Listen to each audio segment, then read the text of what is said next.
ফুল নুফুলনো কিয় তহঁতে যে চিঙি গাৰ্লফ্ৰেণ্ডক দিয় মই নুফুলিম কিয় ঐ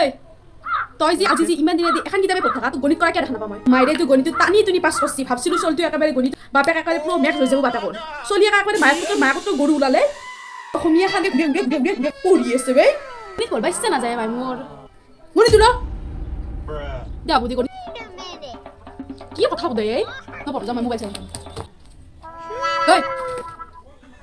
তই যে মোবাইল দিবি তোক যে গণিত কৰবা মোবাইল কে দিবি আছা মই কি কৰিব লাগে মা কৈছিল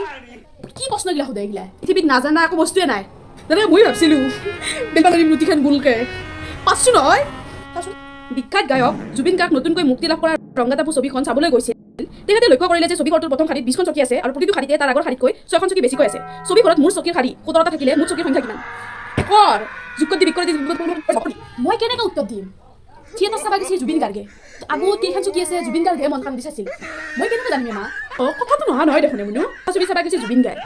লক্ষ্য কৰিছে জুবিন গাৰ্গ অংকটো জানিলে তোক কিয় কৰবা দিলা আৰু ৰ দুজনতে মিছা কথা দিছে তহঁতৰ অংকটো প্ৰথমতে কৰবা দিছে যিটো অংকটো কৰবাই নালাগে কাৰণ জুবিন গেছি আৰু 2 নম্বৰ জুবিনে চিনেমা চাবা যাতে চকী হিচাপত থাকব নেকি যিটি কথা সুধলি হ'ব নেকি মই যাওঁ যিটো জেগাত মই যাৱাই নাই সেইটো জেগাৰ কথা সুধলি মই কেনেকৈ গম পামে পুৰা সুধছি যে জুবিন গাৰ্গে যোৱা বুলি কৈছে মই যোৱা নাই নহয় জুবিন গাৰ্গে যদি কৈছে জুবিন গাৰ্গে গম পাম কথাটো চিনেমা হলগিলাকত চকী এখন দিনাতে পাৰা হ'লে মুনু বস্তু দামবিলাক মাৰা কাৰণে আমাৰ অসমত চকী পাৰি দিলে নেকি চিনেমা হলে